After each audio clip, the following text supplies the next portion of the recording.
Did you know that 62% of new listeners are more likely to hit play if they like your podcast artwork? Think about that for just a second. Your artwork could be the reason somebody decides to listen to or skip your show. Hey everybody, I'm Kelvin, and in this video, I'm gonna show you how to create podcast cover art that doesn't just look great, but actually gets people to hit play. Now, before you dive into colors, fonts, and design inspiration, let's start with the more technical stuff.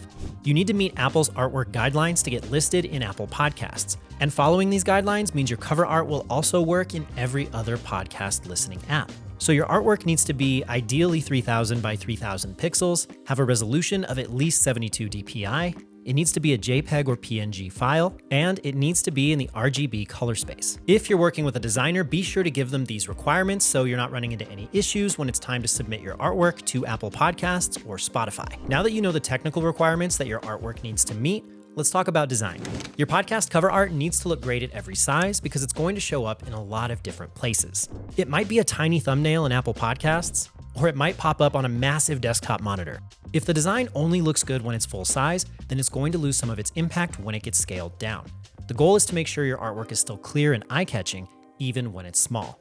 And that means using bold, readable fonts, strong contrast, and a design that doesn't rely on tiny details. Now let's talk about the actual content of your cover art because it needs to give potential listeners an immediate sense of what your show is all about. Now, most podcasts fall into 3 distinct categories, and your cover art should match the type of show you're creating. First, we have the hobby podcast. Maybe you talk about Star Wars, woodworking, or fantasy football. Whatever the hobby is, we recommend you lean into that niche. Use design elements that make it crystal clear who your show is for, because you want fellow superfans to spot it right away. The second category is business, brand, and organization. In this case, you want to incorporate your logo, your colors, and anything else that ties back to your existing brand identity. This helps your current audience recognize your show immediately and builds trust with new listeners too. And the third category is a personality-driven podcast. So one that's hosted by someone well-known. Think David Ramsey, Conan O'Brien, and Oprah. Most of the time, these podcasts have a high-quality headshot of the host and bold text. Okay, now let's talk about some common cover art mistakes we see podcasters make so you can avoid them. The first one is trying to cram too much text into a tiny space. Remember that your cover art needs to work even at thumbnail size. So cluttered, wordy designs are a fast way to lose potential listeners. Here's a simple rule to follow. Try to keep your text to 7 words or ideally less. That usually means just your podcast title and a short tagline if it's important, but really, that's it. Avoid trying to squeeze in your host's name, a full description, or a website link. None of that needs to live on your cover art. All of that extra information is great, but it should live in your podcast description or episode show notes. Next, avoid explicit imagery or language. Most podcast apps, including Apple Podcasts, have pretty strict rules about this, and violating them can get your show flagged or even removed. The third mistake is using cliché podcasting imagery. So unless your show is actually about podcasting, skip the stock photos of microphones, pop filters, and headphones. Podcasting is the medium you're using, not the subject of your show.